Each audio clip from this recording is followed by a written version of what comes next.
Junior সাকিবের মতো এই তিনটার কাইটটা দেওয়া দরকার, নুনটু কাইটটা দেওয়া দরকার।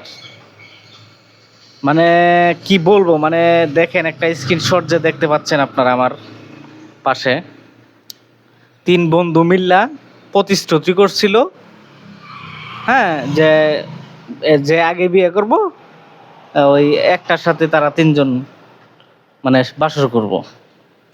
তারা প্রতিশ্রুতি রক্ষা করছে।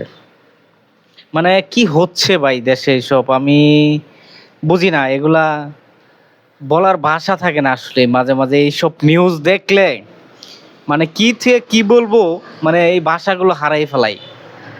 দেখেন আর টিভি নিউজ করছে, কোন জায়গার ঘটনা সেটা কিন্তু বলে নাই, আর আমরাও জানি না কোন জায়গার। তবে এই ঘটনাটা মানে এই নিউজটা দেখার পর আমার মনে হইলো এই যে যে জুনিয়র সাকিব রে যারা আপনারা চিনেন, জুনিয়র সাকিব রে তো বিভিন্ন কারণে এক মহিলাই কাজটা করছে। তো বিষয়টা হইলো ওর মতো করে এই তিনটারও আমার মনে হয় কাটটা দেওয়ার উচিত। আপনারা কি বলেন? এক মেয়ের সাথে ঘুমের ওষুধ খাওয়িয়ে, মেয়েটাকে ঘুমের ওষুধ খাওয়িয়ে তারা তিনজন রাতভর অমানবিক নির্যাতন করছে। মানে কি বলবো বলেন, কোনো ভাষা নাই।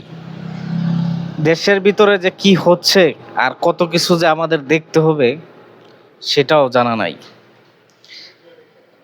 আল্লাহ মনে করেন তাদেরকে হেদায়েত দেখ যারা এই কাজগুলো করছে। আর সঠিক বিচারের দাবি জানাচ্ছি, সঠিক তদন্তের মাধ্যমে এদেরকে বিচারের আওতায় আনা হোক। হ্যাঁ, কি বলবো আর।